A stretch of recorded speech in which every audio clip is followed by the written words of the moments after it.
सप्रेम जयगुरु. आज आपण शेंदूरधना माहोरे या तिवसाजवळील एका गावामध्ये आहोत. आपल्यासोबत माहोरे कुटुंब आहे. आत्ताच आपण अशोकराव माहोरे यांची सुद्धा मनोगत जाणून घेतले, अनुभव साक्षात्कार जाणून घेतले. आपल्यासोबत एक आजी आहे. आजी जय गुरु. जय गुरु. जय लहानुजी बाबा. जय लहानुजी बाबा. सर्वात आधी तुझं नाव सांग संपूर्ण. माझं नाव मनोरमा रामदास पावडे. अच्छा, मूळ गाव तुमचं हेच आहे? मूळ शेंदूरधना माहुरे मूळ गाव आहे. हो. तर तुम्हाला लहानुजी महाराजांचा भक्ती मार्ग कसा गवसला बा, या बाबतीत सांगा माहिती. म्हणजे कोण जात होतं बा तुमच्या घरचं? हे आमचे वडील जात होते. तुमच्या वडिलाचं नाव सांगा. वडिलाचं नाव रंगरावजी माहुरे. असं असं. हे तुमचे वडील बाबाजीच्या दर्शनाला जात होते? हो. बर. नेहमी करतात जाय. हो. 8 दिवसाचे 8 दिवसा. तुमच्या गावामधून? हो. असं काय? बाकी गावातली इतर लोक नाही जायचे का? बाकी गावातले लोक जाय असं पण तिकडे, पण इथून एकटेच जाय ते. असं काय? हो. बाबाजी म्हणाचे आला लाईने आला आला वावरातून आला, 28 पेंड्याचं वजं आणलं म्हणे. ढोरायला टाकायला ढोर बांधले आहे म्हणे.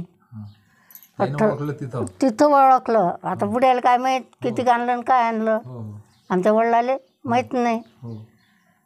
मग आम्हाला घरी आल्यावर विचारे, आम्ही म्हणून उपास तपासे आले म्हणे. आला म्हणे लाईने का रे, सिंगल बेड चहा प्याला आणि आला म्हणे. हो. बाजीचं बोलणं होतंच तसं. बाजी तुमच्या वडिलाले म्हणे? हो. बरं. मग आमचे वडील कायले बोलते, त्यानं आपलं शब्द मांडले बाजीनं. मग उपास तपास आले म्हणे घरी म्हणे. कायची सोय नाही म्हणे. एका जणाले म्हणे ज्वारी मागितली म्हणे. तो म्हणे का 4 पायल्या नेजो. मग म्हणे वजं टाकलं आणि इकडे आला म्हणे तसाच चहा घ्या पेलानं. वजं कायचं म्हणे? गवताचं. गवताचं. 28 पेंड्याचं वजं आणलं म्हणे. तिथं ओळखलं बाबाजी? तिथं ओळखलं बाबाजी ना. बुड्याले आमच्या वडिलांनाही माहीत नाही, आम्हालाही माहीत नाही. आम्ही टाकत गेलो. आम्हाला घरी आल्यावर विचारे किती पेंड्या टाकल्या म्हणे बाबाजी असे असे म्हणे. आम्ही म्हणू आता मोजल्या कोण, एवढं शिल्लक आहे म्हणू, असं म्हणू आम्ही. बाबाजीचे शब्द खरेच ठरते ना? खरेच होते ना पहिल्यापासून. असं बोलले होते म्हणे त्यावेळेस? हो. असं बोलले होते म्हणे. हा एक प्रसंग तुम्हाला आठवते? हो. तुमचे वडील सांगे तुम्हाला? हो, घरी आल्यानंतर तिथून. असं. ताई तुमचं नाव सांगा. माझं सौ सुनीता अशोकराव माहोरे. तुम्ही हा जो तुमच्या गावामध्ये एक मंदिर आहे, राष्ट्रसंताचं मूर्ती आहे तिथे, सद्गुरू आडकोजी बाबाची आहे आणि लहानुजी बाबांची मूर्ती आहे. हा जो कार्यक्रम तुम्ही करता फरवरी महिन्यामध्ये, तर या कार्यक्रमाची रूपरेषा सांगा थोडीशी. आमचा इथं असा कार्यक्रम होते ना, तर त्या परिस्थितीत अशी परिस्थिती येते आमची का आमची काय अशी सोयच नसते त्यावेळेस कार्यक्रम करायची. आम्ही मी म्हणत असतो यायले का आपण काही नाही, आपल्यापाशी परिस्थिती नाही बा, तर आपण आता एवढा मोठा करू नये कार्यक्रम, छोटासाच करू बा. तर देवच ते बरोबर करून घेते, बरोबर प्रसंग आणलेला करून घेते. हा. तर कोण ना कोणी उतरते, त्याच्या मुखात थाटून जाते, द्या म्हणते आम्ही करून देतो म्हणते. मग एका महिन्यानंतर द्या म्हणते तुम्ही म्हणते.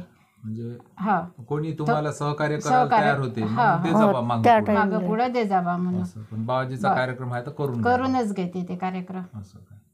अशा पद्धतीने दरवर्षी करून घेते. 2 दिवसाचा कार्यक्रम करतात? 3 दिवसाचा कार्यक्रम. 3 दिवसाचा. साहेब तुमचं नाव सांगा. माझं डॉक्टर जानराव नथुजी मनोहर. मूळचे याच गावचे आहे? तुमचं सुद्धा दर्शन झालंय लहानुजी बाबा? तर वयाचं किती वयाच्या असताना तुम्ही दर्शन घेतलं बाबाजीचं? वयाचा म्हणजे जवळजवळ म्हणजे 17-18 वर्षापासून वयाच्या घेतलं आहे दर्शन घेतलं. कशाने जायचे तुम्ही टाकर? आम्ही पैदल जायचं. असं काय म्हणजे दर्शन घ्यायचं आणि परत यायचं थांबायचं तिथं थोडा वेळ असं. हो काय? असं काही प्रत्यक्षात बाबाजीनं मला काही असं संकेत काही कोणता दिला नाही. पण आज तुमच्या हातून जे काय आता इथे प्रार्थना मंदिर आहे, तर त्याची एक सेवा घडून राहिली ना. हो, सेवा करून. लहानपणी जे तुमचं दर्शन घडलं हो हो घडलं. त्या माध्यमातून आता बाबाजी तुमच्याकडून सेवाच करून घेऊन राहिले असं म्हणायला काही हरकत नाही. तशी म्हणायला हरकत नाही. गावामध्ये अनेक लोक आहे, हा. पण बाबाजीच्या सेवेत मोजकेच लोक राहते ना. हो, मोजकेच लोक. अनेक लोक आहेत. ते बाबाजीचा एक छंदच लागला आता पूर्वीपासून आपल्याला भजनाचा शौक. बरोबर. त्याच्यामुळे ते तो शौक लागून गेला तिला. एक प्रकारचा आशीर्वाद आशीर्वाद ते जायचं बाबाजी दर्शन करायचं. हो. फक्त बाबाजी दिसलं म्हणजे हसायचे नुसते, हो. बाकी काही बोलायचं नाही. असं आला काय नाही. हो. बस. बरोबर. आणि नेहमी जाता जाता थोडस हो. चेहरे ओळख झालीच होती हो, बाबाजीची. हो.